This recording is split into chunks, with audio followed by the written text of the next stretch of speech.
straight up. You know what I mean? So we move forward and let's talk about Oregon, Utah real quick. Oregon number 8, Utah number 13. It seems like every week we're having a top 15 matchup in the Pac-12.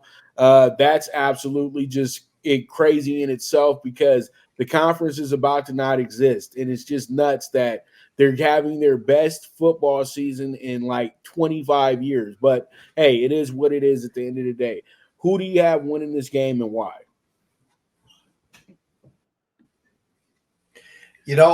Oregon 2 weeks ago lose a heartbreaker at Washington. Come back last week a little grab ass there. Utah, one loss Utah team who I thought Cam Rising hasn't played a snap this year, and here they are 6-1. Kind of funny that Oregon is 6.5 point favorites against a Utah team that has won 26 in a row at home. They haven't lost since COVID at Utah, yet they're 6.5 point favorites. I smell rat here. I think this should be about a 3.5 point line. So I'm going to follow what Vegas is telling me.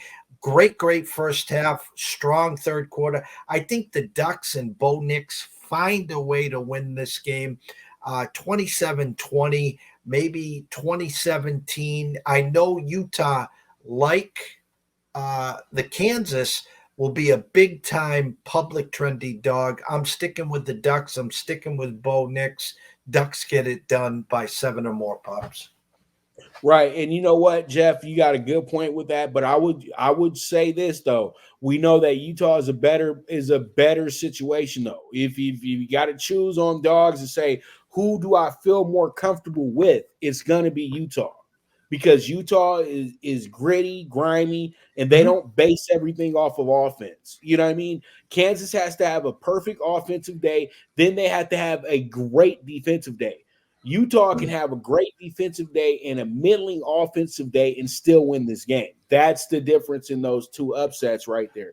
But I feel like Oregon is head and shoulders the best team in the conference, even with the Washington loss. And I think that they know they have to play Utah a certain way. So they're going to take advantage of Utah not having, a very sufficient quarterback, and they're going to turn this game into possibly what happened against Colorado, where you really where you make the quarterback one dimensional, and then you just terrorize them from there.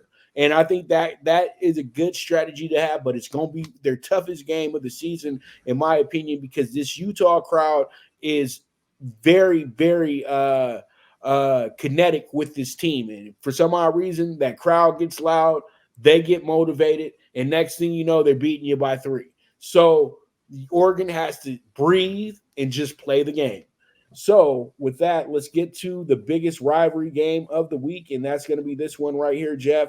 And that's going to be between these two squads. They used to call it the largest outdoor cocktail party in America. Now it's just Florida versus Georgia and Jacksonville because they had to stop doing that. All those fights that were happening before the game. So pretty much